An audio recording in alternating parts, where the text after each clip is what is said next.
मुंबई की लोकल से तेज चलती यहाँ की सियासत एक बार फिर महाराष्ट्र सुलग रहा है।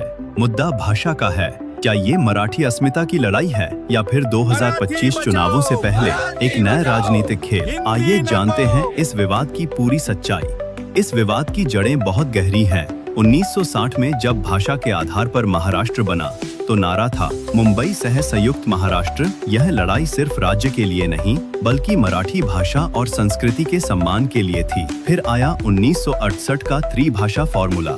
इसका मकसद था दक्षिण भारत में हिंदी और उत्तर भारत में एक दक्षिण भारतीय भाषा को बढ़ावा देना। लेकिन महाराष्ट्र में ये हमेशा से संवेदनशील मुद्दा रहा। शिवसेना के संस्थापक बालासाहेब ठाकरे ने इसे मराठी पहचान पर हमला माना और हमेशा इसका विरोध किया। और अब 2025 में इतिहास खुद को दोहरा रहा है।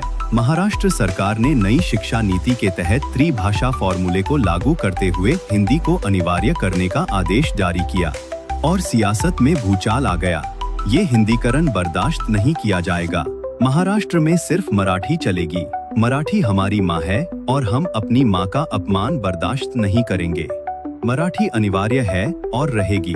हम तो बस एक और भारतीय भाषा सीखने का अवसर दे रहे हैं। यह फैसला मराठी पहचान को कमजोर करने की साजिश है। भाषा चुनने का अधिकार छात्रों का होना चाहिए।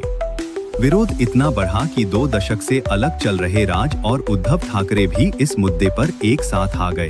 सरकार का कहना है कि एक अतिरिक्त भाषा जैसे हिंदी सीखने से छात्रों के लिए देश भर में अवसरों के दरवाजे खुलेंगे। यह उन्हें राष्ट्रीय स्तर पर बेहतर संवाद करने में मदद करेगा।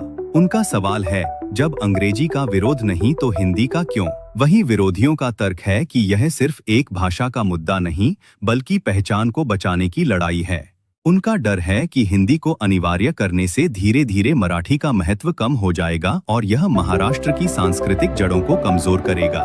सरकार ने फिलहाल अपना फैसला वापस ले लिया है और एक कमेटी बना दी है। लेकिन सवाल जस का तस है, क्या कई भाषाएं सीखना वाकई प्रगति की निशानी है या फिर अपनी मातृभाषा की कीमत पर किसी और भाषा को अपनाना अपनी पहचान खोने जैसा है? भाषाएं सीखना वाकई प्रगति की निशानी है या फिर अपनी मातृभाषा की कीमत पर किसी और भाषा को अपनाना अपनी पहचान खोने जैसा है?